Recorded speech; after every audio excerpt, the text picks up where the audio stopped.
ES Audio. From the Evening Standard in London, I'm Rochelle Travers, and this is The Leader. Trigger warning, in this episode we will be discussing some distressing issues around sexual violence. There's a growing dangerous and degrading trend when it comes to sex: choking, both consensual and non-consensual. Recently, a BBC commissioned survey of around 2,000 UK men aged 18 to 39 found 71% who took part said they had slapped, choked, gagged or spat on their partner during consensual sex. Other UK research found that a third of women under the age of 40 had experienced unwanted slapping, choking, gagging or spitting during consensual sex. There's also evidence of it starting from a worryingly young age. One study found that 13% of sexually active girls aged 14 to 17 had already been choked. But why is this happening? Here to explain more about this concerning story is Maddy Mussen, features journalist for the Evening Standard. So there seems to be this really worrying trend coming about of choking, non-consensual choking during sex being normalized and almost expected within the younger generation. So Gen Z predominantly. And it's predominantly also among heterosexual sex between women and men. And it seems like essentially it is being treated as though choking, which is objectively like quite a rough sex act and genuinely quite dangerous if done badly, and potentially fatal if done badly, is being introduced into sex as if it is basically just your run-of-the-mill sexual activity, like oral sex or anything like that. It is just to the level where a lot of these women who are, in their teens or early 20s expect it to happen, even if they don't want it to, and they expect people not to ask. So a third of UK women under 40 have experienced unwanted slapping, choking, gagging, or spitting during consensual sex. So the sex can be entirely consensual and you can be having a really good time. And then it will be that at some point, this kind of rough sex element, so choking, for example, is just introduced without any pre-conversations beforehand about whether you're into that, whether you want that, at what point you want that introduced, how hard you want that, how intense you would like to do this. It is just randomly thrown in like a kind of little extra tidbit during sex. And then this actually increases as women get younger. So that was a third of UK women under 40. When you bring it down to college students, there was a US study of female US college students, and 58% of these female US college students have experienced choking during sex. Maddy, where does the law stand on this issue of non-consensual choking? So the law is actually quite clear. It is illegal. I think it's in the domestic abuse or domestic violence bill. But I spoke to the author of this really good book called Rough, and she's called Rachel Thompson, and she basically is like complete expert on stuff like this. And the reason she wrote Rough is because she wanted to cover these topics of like gray area sex. So perhaps it's sex that you don't really want to have that much, but it's not rape, but it's also, like it's consensual, but you don't necessarily really want to be doing it. And it also introduces this concept of like consensual sex where there are non-consensual things happening within it. So you might be having consensual sex and then someone chokes you, and that then becomes a crime. A Conservative MP has raised concerns over what is being taught in schools when it comes to this issue. What are they saying? Yeah, it was Miriam Cates, the MP, Conservative MP. She specifically said that she worried that choking was being taught in schools, that kids were being taught how to choke each other. And I think it's not that. The issue is this obviously is becoming like really prevalent in young people. I spoke to a sex educator called Susie McDonald. She works at Tender. It's like an independent organization that brings sex and relationship education into schools. And she was saying that they had been leading a session in which a 10-year-old independently brought up choking, seemingly for no reason. And I think the educator was like, oh, why would you do that? Like, why would you bring that up? Kind of trying to like be gentle with it and kind of gauge why this kid was talking about this. And the 10-year-old was like, well, what if she liked it about, his partner, like, or like a perceived girlfriend of some kind. And that was really concerning to me. And that's the thing with this Miriam Cates bringing up that educators are like teaching kids to choke each other. That's not what's going on. It's that kids already know about this. They've learned about this elsewhere, and then it needs to be addressed so that they don't hurt each other. Do we have any indication as to why choking during sex is happening more often? So it's porn. Obviously, we know young people watch porn, but the extent to which is obviously massive now. I think it's something like the British Board of Film Classification found that kids as young as 7 are watching porn, and 50% of children will definitely have seen porn by the age of 13.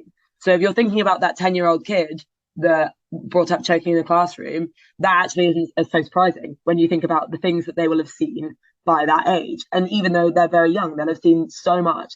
And I think it was also a study of 14 to 18-year-olds found that 1 in 10 teens already feel addicted to porn by that age.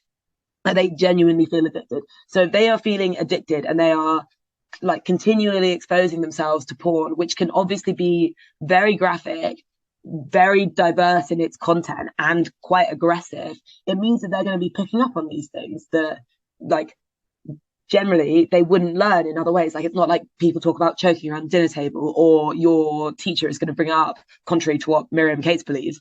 And it's also incredibly commonplace in porn. Choking is just in general, it's something that comes up a lot in porn. In fact, I think an analysis of 2 major porn providers, so that's Pornhub and X videos, recently found that 45% of Pornhub scenes and 35% of scenes on X videos included at least one act of physical aggression. So that could be choking. What do you think is the answer to this problem? So this is another thing that I spoke to Susie McDonald at Tender about. The thing here is obviously you don't want to go teaching kids how to choke each other because that's just not normal. But if these kids already know, which it seems that they do, Susie made the point that they're very careful not to bring these things up to children in their workshops that they hold. They wait for the kids to come to them and bring it up themselves, and then they manage it, and they only teach it in an age appropriate way, and they basically guide kids not to hurt each other. They don't shut down the questions, but they emphasize the importance of consent, respecting boundaries, safety, and stuff like that. So they're never going to teach another child how to choke a child, but they will kind of explore it and make sure that they're not at risk of causing harm to someone else.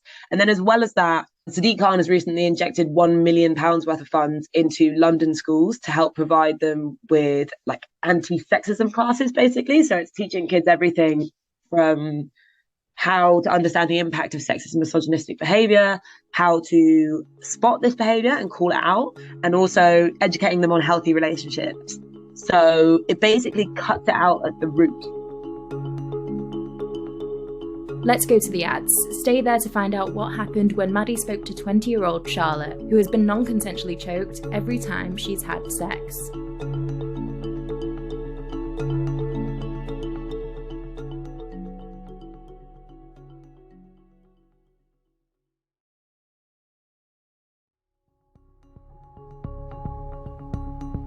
Welcome back. Still with me is Maddy Mussen, features journalist for the Evening Standard. Maddy, you spoke to Charlotte about choking during sex. What did she tell you about her experience?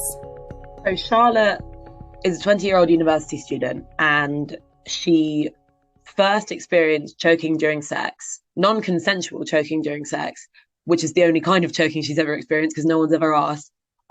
She first experienced this when she was 19, and it was her first ever sexual experience, which is what makes it really sad, because this guy that she was not even sleeping with at this point, she was just kissing him, just put his hand around her throat and squeezed. And he didn't ask. They weren't even the throes of sex. It was just during kissing, and she didn't know what to do, so she just accepted it. And this guy, funnily enough, she said, was generally a really sweet, wholesome, nice, caring guy. And she obviously lost her virginity to him. So throughout that, apparently he was genuinely really good with her. He was communicative. He was asking if she was okay. And then he also did that. He just randomly introduced choking without asking her. And this has happened multiple times since with other sexual partners, hasn't it? Yeah, so it's actually happened every single time she's had sex now at this point. And she told me at one point she brought a guy home I think, on a one night stand, and they were having sex, and he unconsensually choked her to the point where she couldn't breathe, and she didn't have the breath to tell him to stop, which is why it's so scary. You are literally suffocating someone. And so she had to tap him on the arm and, in her words, tap out, basically, to get him to stop. And she told me that he didn't apologize. He didn't even really act like he was remorseful. It was just like it was normal. And unfortunately, she has felt this too. Like, she has also adopted this kind of feeling towards non-consensual choking during sex, where she said it feels like it just slips in and she just expects it. So where do we go from here? How can things improve, do you think? So, as part of the piece, I spoke to this porn star called Sarah J, and she has been in the industry for 20 years. And as well as, quite damningly, porn becoming more aggressive, she actually said that, optimistically, porn is so safe now, or any good porn star worth their salt, basically, or any good porn production company will have safety procedures, they will have consent forms, they will have really specific requirements when going through rough sex practices like choking.